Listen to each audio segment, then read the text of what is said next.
नमस्कार विद्यार्थी मित्रों, मैं गोहिल जागृति स्टैंडर्ड 9th का काव्य 13वां नीति के दोहे। नीति का अर्थ है सही रहन सहन, यानी कि जिसे हम इंग्लिश में कहते हैं ऑनेस्टी से रहना, प्रामाणिकता। जो हमारी संस्कृति में रीति रिवाज बनाए गए हैं उसमें जो सही या गलत बताया गया है उसमें सही राह पर चलना, उसे कहते हैं नीति के दोहे। यानी कि सही राह पर कैसे चलना है, यह इस काव्य में हमें रहीम ने बताया है। रहीम का परिचय अगर हम देखें तो जन्म लगभग 1553 और निधन सन 1626। रहीम का पूरा नाम अब्दुल रहीम खान खाना था। उनके पिता का नाम बैरम खां था। वे अकबर के अभिभावक थे। अभिभावक यानी कि उसके राज दरबार के सदस्य थे। रहीम अकबर के 9 रत्नों में से एक थे। रहीम की कार्यक्षमता और बुद्धिमत्ता से अकबर बहुत प्रभावित थे और इसी उन्होंने रहीम को अपने महामंत्री का सर्वोच्च पद प्रदान किया था। रहीम संस्कृत, अरबी, फारसी के विद्वान थे। दानी के रूप में और व्यावहारिक अनुभवों को उन्होंने अपनी सत्सई में व्यक्त किया है। प्रथम दोहे में परहित की भावना यानी कि दूसरों का भला करना, दूसरे दोहे में सही संबंध की रीत और सच्चा प्यार, तीसरे दोहे में छोटी चीज का महत्व, चौथे दोहे में दीन बंधु की बात की गई है। दीन बंधु, दीन यानी कि गरीब और बंधु यानी कि भाई। समाज में जो गरीब लोग हैं, पिछड़े हुए लोग हैं, उनका मदद करना, उनकी बात इस दोहे में की गई है। पांचवें दोहे में कड़वे वचन बोलने वाली की स्थिति का वर्णन है। छठवें दोहे में व्यक्ति की प्रवृत्ति, सातवें दोहे में बिछड़ी हुई बात छोड़ देने की और आठवें दोहे में धैर्य का महत्व तथा अंतिम दोहे में किसी से मांगना नहीं चाहिए, इस बात को उद्धृत किया गया है, यानी कि बताया गया है। पहला दोहा है तरुवर फल नहीं खात है। तरुवर यानी कि पेड़, जो पेड़ होता है वह अपने फल स्वयं नहीं खाता। सरोवर पिय ही न पानी, सरोवर होता है वह अपना पानी खुद नहीं पीता। कही रहीम पर काज हित संपत्ति सुचहि सुजान। पर काज यानी कि दूसरों का भला करने के लिए, दूसरों का हित करने के लिए, सुचहि यानी कि संपत्ति इकट्ठी करनी चाहिए, सुजान यानी कि जो चतुर मानव होता है वह अपनी संपत्ति का उपयोग दूसरे की भलाई के लिए करता है। इसके लिए रहीम ने यहाँ उदाहरण दिया है कि जिस तरह पेड़ अपना फल नहीं खाता, जिस तरह सरोवर स्वयं अपना पानी नहीं पीता, ठीक उसी तरह जो सज्जन लोग हैं वह अपनी संपत्ति का उपयोग खुद के लिए नहीं लेकिन समाज के पिछड़े हुए लोगों के लिए करता है। दूसरा दोहा है कही रहीम संपत्ति सगे, बनत बहुत बहुरीत, विपत्ति कसौटी जे सचे ते ही साचे मीत। यहाँ रहीम जी कहते हैं कि संपत्ति सगे, सभी लोग हमारी संपत्ति के सगे होते हैं और बहुत तरह से अपना बनाने की कोशिश करते हैं। यानी कि जो अमीर लोग हैं उसके आसपास बहुत से लोग अपने सगे बताकर उसकी नज़दीक आने का प्रयत्न करते हैं। विपत्ति कसौटी जे सचे, यानी कि विपत्ति यानी कि मुश्किल में जो हमारे साथ खड़ा रहे वही सच्चा मित्र है। हमारी संपत्ति देखकर जो मित्र बनने आए वो हमारा सच्चा मित्र नहीं है, लेकिन जब हमारे पास कुछ भी नहीं तब भी जो हमारे सामने खड़ा रहे, हमारे मदद करने के लिए आगे आए, हमारी मुश्किलों को दूर करने में मदद करे, वही हमारा सच्चा मीत यानी कि मित्र है। तीसरे दोहे में कबीर जी कहते हैं रहीमन देखी बड़े न को लघु न दीजिए डारी। बड़े को देखकर दूसरों की उपेक्षा नहीं करनी चाहिए, उसे तुच्छ नहीं समझना चाहिए, डारी यानी कि नजरों से दूर नहीं करना चाहिए। जहाँ काम आवे सुई कहाँ करे तलवारी, जहाँ सुई काम आती है वहाँ तलवार का कोई काम नहीं है। तलवार का काम है युद्ध लड़ना और सुई का काम है दो कपड़ों को धागे में से लपेट कर एक करना। तो दो अगर फटे हुए कपड़े हैं उनको एक करना है तो वहाँ तलवार नहीं काम आती, वहाँ सिर्फ सुई काम आती है। यानी सभी का कुछ न कुछ महत्व है। सभी वस्तुओं का अपनी अपनी तरफ से अपने अपने ढंग से कोई ना कोई महत्व है, हमें उसे तुच्छ नहीं मानना चाहिए। इसलिए बड़े व्यक्ति को देखकर दूसरे व्यक्ति को हमें उपेक्षा नहीं करनी चाहिए, समाज के पिछड़े हुए लोगों की उपेक्षा नहीं करनी चाहिए।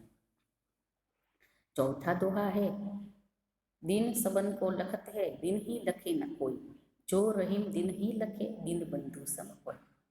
दीन यानी कि गरीब, दीन सबन को लखत है यानी कि दीन लोग, जो गरीब लोग हैं वह सबके होते हैं, लेकिन गरीब का कोई नहीं।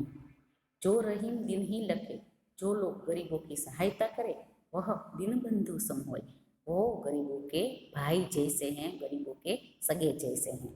गरीब लोग जो होते हैं, पिछड़े हुए लोग जो हैं समाज में, वह सभी से हिलते मिलते हैं, बोलते हैं, लेकिन गरीब से मिलने के लिए कोई राजी नहीं है, सभी उससे दूर भागते हैं।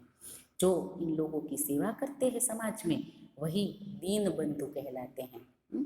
गांधी जी ने अपनी आत्मकथा सत्य के प्रयोग में एक शब्द का प्रयोग किया था, दीन बंधु, यानी कि समाज के निम्न स्तर के लोगों के सामने साथ जो खड़ा रहे वही है दीन बंधु। अब पांचवा दोहा है, खीरा की मुंह काट के मलियत नौन लगाए।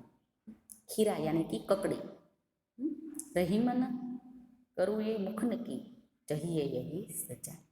यहाँ कड़वे वचन बोलने वालों को क्या सजा देनी चाहिए, यह रहीम जी ने बताया है। रहीम जी कहते हैं कि कड़वे मुंह वाली ककड़ी का मुंह काटकर उस पर मलियत नौन यानी कि नमक लगाना चाहिए। जो ककड़ी कड़वी होती हैं उनका मुख काटकर उस पर नमक लगाना चाहिए, क्योंकि जो कड़वा होता है उसकी यही सजा होती है। जो कड़वा वचन बोलता है समाज उसको तिरस्कार करता है, क्योंकि सभी को मीठे वचन अच्छे लगते हैं। कड़वे वचन किसी को बोलना नहीं चाहिए, किसी का दिल दुखे ऐसा वचन हमारे मुंह से नहीं निकलना चाहिए। और उसकी दशा इस ककड़ी जैसी होती है, ककड़ी का मुंह काटकर लोग उस पर नमक छिड़कते हैं, उसी तरह कड़वे वचन बोलने वालों को लोग अपनों से दूर कर देते हैं, उसके साथ रहन सहन या बोलचाल नहीं रखते हैं। छठवें दोहे में रहीम जी कहते हैं, जो रहीम उत्तम प्रकृति का करी सकत कुसंग, चंदन विष व्यापत नहीं लपटत रहत कुचंग। जो सज्जन लोग होते हैं वह बुरे व्यक्ति के बीच रहकर भी बुरे नहीं होते हैं।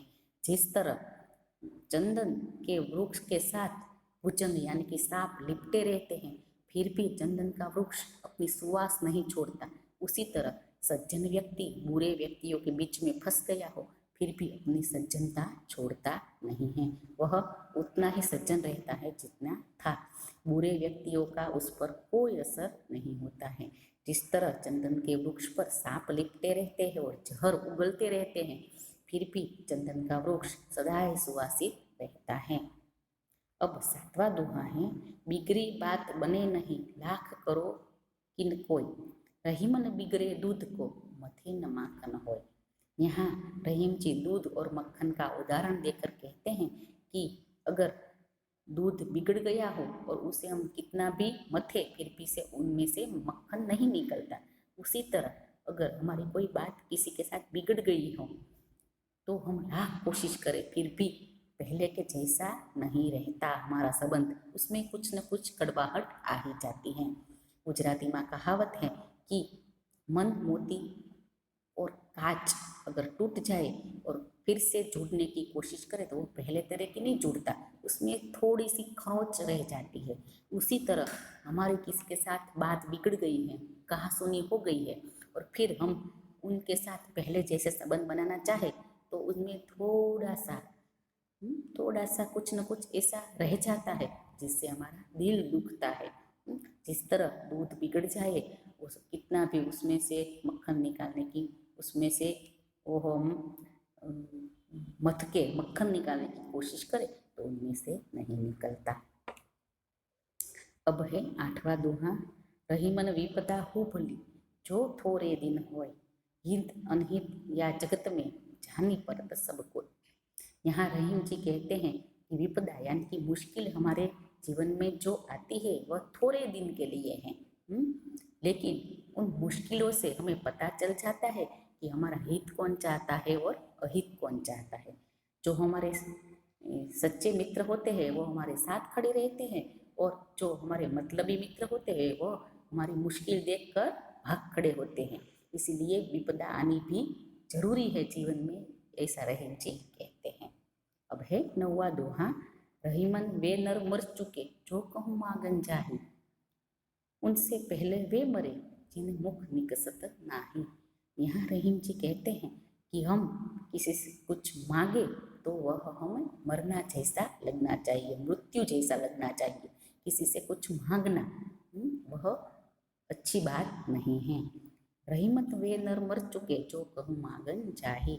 रहीम जी कहते हैं कि वो नर मरे हुए हैं जो सभी से कुछ न कुछ मांगते रहते हैं, लेकिन उनसे पहले वो मर गए हैं जिसके पास देने की क्षमता है, फिर भी वह ना कह देते हैं। आप किसी से मदद मांगे और सामने वाला व्यक्ति आपको मदद कर सकता है, फिर भी वह आपको ना कह देता है, इसका मतलब है कि वो तो आपसे पहले मरे हुए हैं। तो यहाँ रहीम ने अपने पैर पर खड़े होने की बात कही है। हमें किसी से कुछ मांगना नहीं चाहिए, लेकिन अपने आप को, खुद को ऐसा लायक बनाओ कि हमें किसी से कुछ मांगने की ज़रूरत ही ना पड़े, और फिर भी कोई मांगने आया तो हमें ना नहीं कहनी चाहिए अगर हमारे पास है तो, क्योंकि वो मांगने वाले से भी गया गुजरा है। तो विद्यार्थी मित्रों, यहाँ नीति के दोहे पूरे हुए हैं। आपको गूगल क्लासरूम में इस पाठ का स्वाध्याय करके भेजना है। Thank you.